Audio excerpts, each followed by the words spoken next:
یہ بات بالکل درست ہے، لیکن جہاں تک یعنی ہم اس کو کس طرح سے کیٹیگرائز کریں گے کہ یہ معاملہ ہے جس کو جو ہے ٹچ نہیں کیا جائے گا، اور یہ معاملہ ہے اس کو جو ہے ٹچ کیا جا رہا ہے، تو چلیں اس کو جو ہے ہم چھوڑ دیں گے. لیکن یہاں پر تو سارا اوپن گراؤنڈ ہے، سارا یہ کہا جا رہا ہے، یہ جو آرگیومنٹ چل رہا ہے کہ گستاخیاں تک ہو رہی ہیں، تو پھر اس کا آپ کے پاس کیا جواب ہے؟ نہیں میرا وہ بھی مطلب وہ بھی حکمت کے تحت اس پر بھی کمپرومائز نہیں میں نے آپ سے، میں بار بار آپ سے یہی اصرار کر رہا ہوں کہ اگر کہیں پر بھی کوئی ادنا واقعہ بھی اگر ہوتا ہے شان رسالت میں گستاخی کا، یا نبی کرم صلی اللہ علیہ وسلم کے تعلق سے یا آپ کے ازواج مطہرات کے تعلق سے کوئی بات ہوتی ہے، تو لازمی چیز ہے کہ مسلمان پہلے بھی احتجاج کیے ہیں اور زبردست احتجاج کیا اور آئندہ بھی کریں گے. تاریخ اس کی گواہ ہے. آپ جو ہے سو کئی واقعات میں آپ کے سامنے رکھ سکتا ہوں، لیکن یہاں پہ نہیں پیش کروں گا میں آپ کو. کہ آپ جانتے ہیں کہ انگریزوں کے دور کے اندر کوئی کتاب لکھی گئی تھی جس کے اندر بہت زیادہ جو ہے نا نازیبا الفاظ استعمال کیے گئے، تو آپ دیکھیں کہ وہ لکھنے والے کا انجام کیا ہوا ہے. آپ کتابوں میں پڑھیے تو تاریخ کے پنے بنے ہوئے. تو میں تاریخ میں ابھی حال کی واقعات آپ کو سنا رہا ہوں. ہمارے شہر کا ایک ملعون شخص نے جب شان رسالت میں گستاخی کی تو میں اپنے آنکھوں سے دیکھا ہوں کہ حیدرآباد کے نوجوان رات کے 3 بجے نکل کر آئے ہزاروں کی تعداد میں، اور بہرحال انہوں نے احتجاج کیا، اور پھر وہ احتجاج کا اثر بھی یہ ہوا کہ اس پہ بڑی کارروائی بھی ہوئی. تو ایسا ہو سکتا ہے. میں آپ کو احتجاج سے نہیں روک رہا ہوں، میں یہ نہیں کہہ رہا ہوں کہ کوئی اگر بینر نکالے ہم اور اگر کوئی نعرہ لکھ کے نکالے اور اس پر اگر کوئی پولیس کارروائی ہوتی تو ہم یہ نہیں کہہ رہے کہ پولیس کارروائی صحیح ہے. بالکل وہ غلط ہے. کیوں غلط ہے؟ کہ اس لیے کہ دستور نے میرے کو آزادی دی ہے کہ میں نعرہ لگا سکتا ہوں آئی لو محمد کا، میں بینر لگا سکتا ہوں اپنے گھر پر، بازار پر لگا سکتا ہوں، مجھے کوئی نہیں روک سکتا ہے تاکہ اس سے کوئی نقص امن کا خطرہ پیدا ہو. لیکن سامنے کی جو طاقت اس کے ذریعے سے نقص امن پیدا کر رہی ہے. آپ کوشش یہی ہو رہی ہے کہ فرقہ پرست بات تو دور جائیے، آپ حکومتیں ہاں بالکل بالکل اشتعال دیا ہمارے ملک کے دشمن ہیں. جی آپ حکومتیں شامل اس کے اندر جو بھی اس طرح سے چاہ رہا ہے تو ملک کا دشمن ہے، بالکل ملک کا دشمن ہے. تو آپ دیکھیے کہ اب فرقہ پرست طاقت نہیں، حکومت اس میں شامل ہو گئی ہے. نہیں وہ تو آپ حکومتیں تو بھائی حکومتیں تو ساری جو ہے سب کچھ لا اینڈ آرڈر کو مینٹین کرنے والے ہیں. حکومت کے تو بہت سارے دعوے ہیں. جہاں جنگل راج تھا وہاں پر جو ہے اب کون سا راج ہے آپ دیکھ رہے ہیں. تو حکومتوں کے حوالے سے تو ہم کیا بول سکتے ہیں ڈاکٹر صاحب؟ ہمارا بس یہی کہنا ہے کہ بھئی آپ دشمن کی سازش کو سمجھنے کی کوشش کیجیے. جی دشمن یہ چاہ رہا کہ بھائی آپ سڑک پر نکل کر آئے، آپ پولیس تیار ہے، یو پی کی پولیس آپ پر لاٹھیاں برسانے کے لیے، آپ کے سینوں کو بندوق کی گولیوں سے بھون دینے کے لیے. تو نہیں کہا نہیں، میں تیار ہے کہ لفظ استعمال کروں اس واسطے. میں نے بھی نہیں کہا کہ وہ کریں. میں نے یہ کہا کہ ان کے عزائم ان کے ارادے کیا ہیں. آپ بھی صاحب سمجھ ہیں، میں بھی صاحب سمجھ ہوں، تو ہم سمجھ سکتے ہیں. تو پوری اب آپ بتائیے کہ اب جو بیریلی میں جو صورتحال پیدا ہوئی ہے، کیا کیا تھا مسلمانوں نے؟ کچھ نہیں کیا تھا، صرف پرامن احتجاج کیا اور اس کے بعد ہزاروں کی تعداد میں لوگوں کو گرفتار کر لیا گیا. اب اس کا جو میسج کیا گیا ہے، اب دوسرا پہلو دیکھیے کہ اب ہندوستان کے پورے مسلمانوں کے اندر ایک قسم کا جو ہے خوف پیدا ہوگا کہ بھائی اگر ہم یہ کریں گے تو یہ صورتحال پیدا ہو جائے گی اور ہم کو بھی جو گرفتار کر لیا جائے گا. تو میرا کہنا یہ کہ آپ دشمن کے بنائے ہوئے جو ہے نا ایجنڈے کا آپ شکار مت بنیے. آپ اپنا جو ہے روڈ میپ تیار کیجئے کہ آپ کو کیا کرنا چاہیے. آپ نعرہ لگانا چاہتے ہیں، آپ جلوس نکالنا چاہتے ہیں، نعرے کوئی صرف مطلب مدعا بنا ہے، بہت ساری چیزیں ہیں نا. اب آپ دیکھیں بیرون ملک میں یمن میں زبردست قسم کا آپ دیکھیں کہ لاکھوں کی تعداد میں مسلمان نکلے وہاں پر، اور جو ہے دیگر ممالک میں، خود ہمارے ریاست کیرلا میں آپ جائیے، وہاں پر بہت کچھ وہاں پر اہتمام کیا گیا اس کا. تو آپ ایسا اہتمام کیجئے، آپ منظم انداز میں آپ جو ہے سو نکالیے، جلوس کو نکالیے، پوری جماعتوں کو اس میں شامل کیجئے، پورے مسلمانوں کو دعوت دیجئے. اور میں کہہ رہا ہوں اس میں دیکھیں یہاں پر تو زبان بھی نہیں ہل رہی ہے، یہاں پر تو صرف پوسٹر تھا، اس پر اعتراض ہوا. اب آپ 100 لوگ 1000 لوگ مل کر جو ہے ایک بازو سے جائیں گے، یہ اعتراض اکثر اندر سے بھی ہوتا ہے. تو وہ بالکل ڈسپلن کے ساتھ جائیں گے تو پھر ہو سکتا ہے اس پر بھی اعتراض ہوگا نا. یہاں پر تو ایک بینر پر پوسٹر پر اعتراض ہو رہا ہے، تو اگر آپ 1000 آدمی یا 1,00,000 آدمی مل کر ڈسپلن کے ساتھ جائیں گے تو اس پر بھی جہاں اعتراض ہوتا ہے وہاں پر ہوگا، جہاں نہیں ہے وہاں تو کچھ بھی نہیں ہے. آپ دیکھ رہے ہیں کہ کس طرح سے ہم اپنے حیدرآباد میں دیکھیں، دیگر شہروں میں دیکھیں، ساؤتھ انڈیا میں دیکھیں، کس طرح سے پوری الحمدللہ آزادی کے ساتھ ساری چیزیں ہو رہی ہیں. ہمارا بولنا لیکن جہاں شرپسندی ہو رہی ہے وہاں کے حوالے سے یہ سوال بڑھ رہا ہے. دیکھیے ہمارا یہی کہنا ہے کہ صاحب مسلمان جہاں ربیع الاول کے مہینے کا انتظار کر رہے تھے جشن منانے کے لیے، وہاں فرقہ پرست طاقتیں بھی اپنا منصوبہ بنا رہی تھی کہ بھائی کچھ اگر ہو جائے چھوٹا موٹی بات تو ہم اس کو ہوا دیں گے. آپ جیسا کہ میں نے گفتگو میں ابتدا میں کہا آپ کے سامنے، کانپور کی ایک تنگ گلی میں، ایک چھوٹی سی گلی کے اندر لوگوں نے بینر لگایا. اب لازمی چیز ہے کہ وہاں کے جو شرپسند تھے ان کو معلوم تھا کہ بھائی اب اس کو ایک ہوا دینا ہے، اور اس چنگاری کو جیسے شعلے میں تبدیل کرنا ہے، اور انہوں نے اس کو ایک شعلہ بنا دیا، اور اس کا نتیجہ آپ دیکھ رہے ہیں کہ کس قسم کی صورتحال اس وقت پیدا ہو گئی ہے۔ تو میرا کہنا یہی ہے کہ صاحب کوئی اقدام کرنے سے پہلے آپ اس کے عواقب و نتائج پر بھی غور کریں، اور یہ کوئی اسلام کے خلاف بات نہیں ہے کہ آپ نتائج کو سامنے رکھیں۔ آپ پوری جو ہے سو رسول کریم صلی اللہ علیہ وسلم کی سیرت کو آپ پڑھیے تو آپ نے مکے کے اندر 13 سال تک لوگوں کو تبلیغ کی، لوگ قوت کو مجتمع آپ نے کیا۔ اس کے بعد ہجرت کے بعد جب جنگ بدر ہوئی تو آپ نے دیکھا کہ 313 مسلمانوں کو اللہ تعالیٰ نے 1000 کے لشکر پر کامیابی عطا فرمائی۔ تو یہ نہیں آپ بتائیے مجھے، دیکھیے یعنی حوالے جو دے رہے ہیں جی، یہ بھی پتہ نہیں کس کو کیا پرابلم ہو جائے۔ دیکھیے ہم تو دین پہ معنی کیا کیا نکالنے کے آپ یہ بول رہے ہیں، یہ بول رہے ہیں، دیکھیے ہم تو بہت سنبھل کے جو ہے وہ کرنا ہے۔ ہم تو دیکھیے تو یہ ہو گئی ہے اختلاف رائے کی واقعات بھی سناتے ہوئے تھوڑا سا احتیاط برتیں۔ آپ سے مراد یہ کہ جتنے بھی ہمارے ملک میں جو مذہبی پریچرز ہیں وہ اگر واقعات بھی بیان کر رہے ہیں تو ہو سکتا ہے کسی واقعے میں کیا پہلو نکل جائے، تو تھوڑا واقعات کو بھی تھوڑا سا بالکل اس کا بھی تھوڑا سا جائزہ لے لیں پہلے بولنے سے۔ اب تو خوف کا ماحول ایسا ہوگا کہ آپ نے دیکھا کہ گزشتہ سال ایک مولانا سلمان اظہری صاحب انہوں نے کسی شاعر کا شعر پڑھ دیا، صرف شعر پڑھ پر ان کا مقدمہ ہو گیا۔ تو ہم تو ان لوگوں میں سے ہے جو ڈر ڈر کے جینا نہیں چاہتے ہیں۔ اگر آپ تو مصلحت سے تو جیت سکتے ہیں، نہیں مصلحت بھی نہیں کریں گے ہم، جہاں دیکھیے آپ جہاں ضرورت ہے جو بات کرنا ہے وہ بات کریں گے، جہاں ہم ہماری ملت کو جو بات بولنا ہے وہ بات بولیں گے،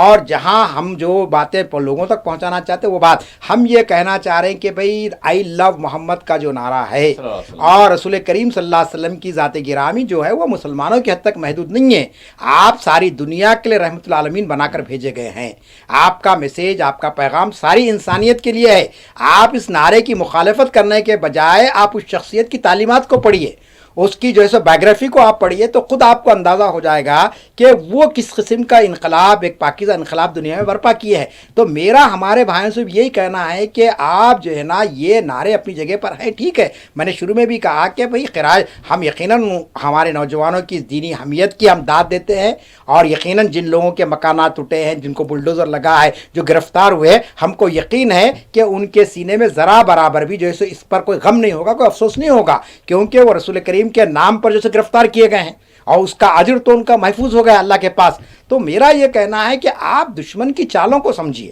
آپ بغیر کسی جو ہے نا مشن کو حاصل کیے، کوئی مقصد کو حاصل کیے بغیر اگر ہمارے نوجوانوں کی زندگیاں تباہ ہو جائیں یا ہمارے ان کی جانیں چلی جائیں تو میں سمجھتا ہوں کہ یہ کوئی مناسب اقدام نہیں ہوگا۔ بس یہ میرا کہنا ہے۔ اس نقطے پہ پھر ایک گھنٹے انشاءاللہ علیحدہ طور پہ کیا جا سکتا ہے اور کریں گے انشاءاللہ۔ بالکل بالکل۔ اب یہاں پر غازہ کا جو ہے رخ کریں گے، اور غازہ کے حوالے سے اگر بات کریں تو غازہ والے شاید ساری مصلحتیں ان کے پاس ہی ہیں، ساری حکمتوں کے حوالے سے جو ہے وہ اپنی زندگی بسر کر رہے ہیں اور مکمل اپنی جانوں کی حفاظت کرتے ہوئے زندگی کو گزار رہے ہیں، اور سارے معاملات میں جو ہے مطلب پوری بصیرت کے ساتھ پورے حالات کا جائزہ لیتے ہوئے کیا کیا ہو سکتا ہے جان کے لیے، مال کے لیے اور دیگر یعنی اپنی سرزمین کے حوالے سے پوری جو ہے مصلحتیں ان کے پاس ساری دنیا میں، اگر مسلمانوں میں اگر ساری مصلحتیں ہیں تو ان کے پاس ہیں۔ جی جی۔ تو بہرحال اس مسئلے کو کیسا دیکھ رہے ہیں آپ؟ مصلحتیں ایک مصلحتیں ایک سواد سے ہے اور ایک مسئلہ جو ہے سین سے ہے۔ جی جی جی۔ دیکھیے سب سے پہلی بات تو یہ ہے کہ 3 دن کے بعد خوب اپنی آپ جانوں کو دیکھیں بچا رہے گے ہو کہ 8 اکتوبر کی تاریخ آ جائے گی، جی، تو آپ دیکھتے ہیں کہ 8 اکتوبر 2023 سے جی غزہ کے معصوم فلسطینیوں پر 2 سال جو ظلم اور بربریت کے مناظر ہم دیکھ رہے ہیں اس کے 2 سال مکمل ہو رہے ہیں، اور یہ 2 سال کوئی معمولی بات نہیں ہے۔ میں سمجھتا ہوں کہ ہر دن وہاں پر بمباری ہوتی رہی ہے، ہر دن وہاں پر انسانی لاشیں نکلتے رہے ہیں، اور تقریباً 1 لاکھ سے زائد فلسطینی اپنی جام شہادت نوش کر چکے ہیں، اور ہزاروں بلکہ لاکھوں لوگ ابھی بھی وہاں زخمی ہیں، اور کئی لوگ جو ہے سو وہاں اپنی سرزمین کو بھی چھوڑ کر نکل چکے ہیں۔ یہ کیسے معذرت کے ساتھ ان کو مصلحت کی اجازت نہیں ہے ڈاکٹر صاحب؟ نہیں، یہ دیکھیے مصلحت اور آپ کے فتویٰ یہ سب جو ہے نا ثانوی درجے رکھتے ہیں، اصل چیز ہے استقامت۔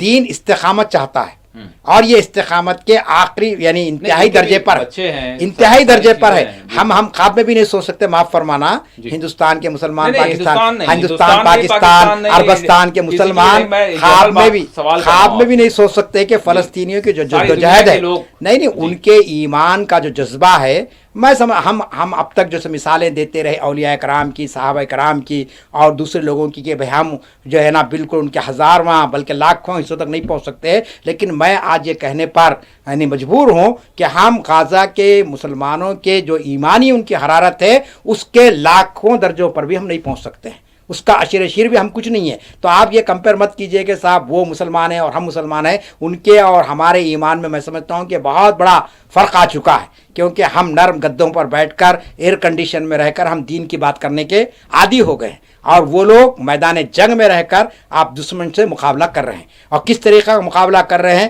آپ دیکھ رہے ہیں کہ 2 سال گزر چکے ہیں، اور اس 2 سال کے اندر معصوم بچے بھی شہید ہوئے، لیکن کسی ماں کی زبان پر کوئی شکوہ نہیں ہے، اور ضعیف دنیا سے گزر گئے ہیں، جوانوں کو کوئی یہ نہیں ہے کہ بھئی ہمارے جیسے ماں باپ چلے گئے دنیا سے۔ تو یہ جو ان کا جذبہ ہے، یہ جذبہ ہی دراصل پوری مغربی طاقتوں کو پریشان کیا ہوا ہے، اور آج امریکہ کے صدر جو امن کی جو دہائی دے رہے ہیں، بالکل میں جاننا چاہوں گا اب جو امن کی دہائی دے رہے ہیں، تو جی۔ اب اس وقت آپ کو معلوم ہونا چاہیے کہ 2 سال مکمل ہو رہے ہیں۔ اب چونکہ امریکہ ایک کوشش کیا ہے، اب اس کوشش کے پس پردہ کیا ہے وہ ہم کو ابھی ہم نہیں کہہ سکتے ہیں، وہ قبل از بات ہو جائے گی۔ اندازہ تو کر سکتے ہیں، اندازہ تو یہی ہے کہ بھائی وہ بہرحال اسرائیل کی تائید میں ہیں، لیکن حماس نے یہ کہا کہ کچھ شرائط کے ساتھ ہم ڈونالڈ ٹرمپ کے امن منصوبے کو قبول کرنے کے لیے تیار ہیں، اور ان شرائط میں آپ جانتے ہیں کہ اس کے 20 نکات ہیں، وقت نہیں ہے کہ ہم پورے ان 20 نکات پر گفتگو کر سکیں، آئندہ کریں گے ہم اس پر۔ تو آپ جانتے ہیں کہ انہوں نے کہا کہ بھائی جو اسرائیلی تم نے یرغمال بنا کے رکھے ہیں ان کو واپس کرو، انہوں نے کہا کہ ہم اس کو چھوڑنے کے لیے تیار ہیں، لیکن فلسطینی جو محروسین ہیں ان کو بھی چھوڑنا پڑے گا۔ ہاں، ان کو یہ چھوڑنا پڑے گا، اسرائیل کو چھوڑنا پڑے گا۔ اور پھر اسی طریقے سے آپ جانتے ہیں کہ انہوں نے یہ کہا کہ بھائی کوئی غیر ملکی جو ایسا آ کر ہمارا نمائندہ نہیں کرے۔ آپ نے دیکھا کہ انہوں نے ایک سازش رچی تھی ٹونی بلیر کو، جو سابقہ وزیر اعظم ہے، کہ کہا کہ بھئی آپ جا کر سنبھال لیجئے، تو وہ برقرار ہے، لیکن حماس کا اس پر ریزرویشن ہے، حماس نے کہا کہ ہم ان کو نہیں قبول کریں گے۔ لیکن اچھا، دوسری چیز یہ ہے کہ اس معاملے کو کس طرح سے آپ دیکھ رہے ہیں کہ شروع سے یہ زور دیا جا رہا تھا کہ حماس کسی بھی صورت میں نہ انتظامیہ میں نہ کسی اور طرح سے، بلکہ ان کو ڈسارم کیا جائے گا، اور جتنے حماس کی ذہنیت رکھنے والے ان سب سے غزہ کو پاک کیا جائے گا۔ یہ ان کی بنیادیں تھی، یعنی ان کے جتنا بھی جو امن منصوبے کے حوالے سے بات چل رہی تھی اور جو 20 نکات ہیں اس میں یہ اس بات پر زور دیا گیا تھا کہ ہم حماس کو کسی صورت جو ہے قبول نہیں کریں گے اور ڈسارم کر کے رہیں گے، تبھی جنگ بندی ہوگی۔ تو وہ تو غائب ہو گیا اچانک سے، مطلب اس سے کیا آپ کو لگ رہا ہے؟ دیکھیے اتنی بڑی ان کی شکست ہے۔ یہ تو ڈونالڈ ٹرمپ کی بات نہیں ہے۔ 8 اکتوبر کے حملے کے بعد آپ نیتن یاہو جو وزیر اعظم اسرائیل کے، ان کے بیانات کو دیکھیے، انہوں نے کہا کہ ہم حماس کو صفحہ ہستی سے مٹا دیں گے 5-6 دن میں، 5-6 دن میں نیست و نابود کر دیں گے، انہوں نے کہا تھا باضابطہ، لیکن 2 سال گزر گئے بھی جو ہے ٹیبل پر، ہاں 2 سال بھی گزر گئے، تو اس کے معنی یہ ہو گئے کہ حماس ایک طاقت ہے، ایک ناقابل تسخیر طاقت ہے جس کو شکست نہیں دی جا سکتی ہے، یہ ان کو معلوم ہو گیا۔ اور جو بات یہ لوگ کر لے تھے، ہمارے وہاں کے صدر جو عباس ہے PLO کے، ان سے ہم بات کریں، ان کے ہاتھ میں تو کچھ ہے ہی نہیں، نہ عوامی تائید ان کو حاصل ہے، نہ ان کے اندر وہ دینی حمیت باقی ہے جو حماس کی قیادت میں موجود ہے۔ تو اب جو ہے ڈونالڈ ٹرمپ نے کہا کہ نہیں صاحب، حماس اگر یہ معاہدے کو قبول کرے گا تو جنگ رک سکتی ہے۔ تو حماس نے جو شرائط رکھی ہیں، اگر وہ شرائط یہ لوگ مان لیتے ہیں، اور اس بات کی امید ہے کہ مان لیا جائے گا، کیونکہ اس کے اندر قطر بھی شامل ہو گیا، اب سعودی عرب بھی شامل ہو گیا، اور دیگر ممالک بھی شامل ہو گئے، تو پہلی بات تو یہ کہ خود حماس نے بھی کہا کہ ہم امن چاہتے ہیں، ہم کوئی جنگ بندی نہیں ہے، ہم جیسے کوئی جنگ کا ماحول نہیں دیکھنا چاہتے ہیں۔ چنانچہ جیسے ہی حماس نے گرین سگنل بتایا، غزہ کے اندر آپ دیکھیں کہ جشن کا ماحول پیدا ہو گیا آج، اور لوگوں نے کہا کہ ایک اچھی چیز ہو رہی ہے۔ لیکن اس کے پس پردہ اگر کوئی ایسی سازش ہے جس کی بنیاد پر حماس کو بالکل ہی وہاں سے ختم کر دیا جائے، ان کے جو ہے سو بالکل پاورلیس ان کو کر دیا جائے، اور سازشوں کے ذریعے، اور پھر اسرائیل کی جو ہے سو حدود کو بڑھا دیا جائے، غزہ کی جو پٹی ہے وہ بھی جو ہے سو اسرائیل کے قبضے میں آ جائے، تو پھر آپ دیکھیں گے پھر ایک نئی جنگ وہاں پہ شروع ہو سکتی ہے، کیونکہ حماس کیپٹیوز کو چھڑانے کے بعد اسرائیل کا کیا اگلا قدم ہوگا، بالکل اس حوالے سے کوئی گارنٹی نہیں ہے، کوئی ضمانت نہیں ہے، ان کا کوئی کمٹمنٹ برقرار رہتا نہیں ہے، اس پر وہ قائم نہیں رہتے ہیں۔ اور پھر وہ 2 اسٹیٹ کی تھیوری بھی ہے، 2 ریاستی کا معاملہ، اس پہ بھی حماس تیار نہیں ہے۔ تو آئندہ ہم دیکھیں گے کہ کیا صورتحال پیدا ہوتی ہے، لیکن ایک امید تو بندی ہے کہ ایک امن قائم ہوگا۔ اور اس میں خوشی کی بات یہ ہے کہ حماس کے طاقت کو امریکہ نے، اسرائیل نے محسوس کر لیا کہ ان کے بغیر جو ہے نا وہاں امن قائم نہیں کر سکتا۔ یہ خود ایک بہت بڑی کامیابی حماس کے لیے، اور وہ جیسے ٹیبل پر بات کرنے کے لیے مذاکرات کے تیار ہوئے ہیں۔ اور میرا کہنا یہ آخری میں کہ بھائی کوئی مسئلہ جنگ کے ذریعے حل نہیں ہوتا ہے، ہتھیاروں کے ذریعے نہیں حل ہوتا ہے، بلکہ مذاکرات مذاکرات کے ذریعے بات چیت کے ذریعے حل ہوتا ہے. اسی لیے ایک مشہور شاعر نے کہہ دیا تھا کہ جنگ تو سارے مسئلوں کا حل ہے. جنگ جو ہے نا کوئی جو ہے سو مسئلے پیدا کر دیتی ہے, اس کا کوئی حل نہیں نکلتی ہے. تو ہم بھی یہ چاہیں گے کہ یہ 2 سال کی جو وہاں پر بربریت ہے, جو نسل کشی ہے فلسطین کے, وہ جو ہے سو وہاں پر خاتمہ ہو جائے اور ایک پرامن جو ہے سو وہاں پر معاہدہ ہو جائے, اور پھر اس وہاں پر اسے آپ کے فلسطین کی ایک خود مختار آزاد مملکت وہاں پر قائم ہو. یہ ہم چاہیں گے. بہت بہت شکریہ ڈاکٹر صاحب, آپ نے وقت دیا اور اپنے خیالات اور تجزیات سے ہمیں نوازا. ناظرین, یہاں پر ضرورت اس بات کی بن آئی ہے جس کی وجہ سے پچھلے چند پروگرامز کے ذریعے ہم یہ ڈسکلیمر بھی دے رہے ہیں, چاہے وہ ابتدا میں ہو, چاہے درمیان میں ہو, چاہے آخر میں ہو. تو وہ ڈسکلیمر یہی ہے کہ ہمارے جو معزز جو مہمان ہوتے ہیں ان کے اپنے خیالات ہوتے ہیں. ضروری نہیں ہے کہ ہمارے خیال ہم جو ہے اس سے اتفاق کریں, ہم اس سے مخالفت بھی کرتے ہیں اور وہ بھی ہم سے مخالفت کرتے ہیں. وہ آزاد ہیں اپنے اظہار خیال کے حوالے سے, ہم آزاد ہیں اپنے اظہار خیال کے حوالے سے, کیونکہ دستور ہر کسی کو آزادی فراہم کرتا ہے اور ہمارا دستور وہ لچکداری اپنے آپ میں رکھتا ہے کہ مکمل, چاہے وہ مذہبی معاملات کے یعنی امور ہوں یا پھر سیاسی معاملات ہوں یا پھر کسی بھی طرح کے ہو, لیکن اس کی ایک یقیناً ہم یہ جانتے ہیں کہ حد بندی ہے, اس کی بھی جو ہے ایک دائرہ کار ہے. تو ہمارا اس پروگرام کا مقصد یہی ہے کہ ہم جو دستور کے تحت جو ہمارے قوانین ہیں وہ شہریوں کے کیا حقوق ہیں وہ آپ کے سامنے رکھیں, جو موجودہ صورتحال ہے وہ آپ کے سامنے رکھیں, اور جو انٹرنیشنل لاز ہیں اس پر بھی ہم بات کریں, جو انٹرنیشنل ایشوز ہیں اس پر بھی ہم بات کریں, اور اس پر بھی ایک صحت مندانہ, ایک بڑی اچھی جو ہے یعنی کہیں کی بھی جمہوریت کو, کہیں کی بھی یعنی ہم یہ کہیں گے کہ یکجہتی کو مزید مضبوط بنانے کے لیے ایک گفتگو ایسی ہو جو کنسٹرکٹیو ہو, اس میں کسی طرح سے بھی, اور ساتھ ہی ساتھ جو اشتعال پیدا کرنے والے ہیں, جو شرپسندی انجام دینے والے ہیں, ان کو جو ہے رد کرنا, اس طرح کے خیالات کو رد کرنا, یہ ہمارے اس پروگرام کا یقیناً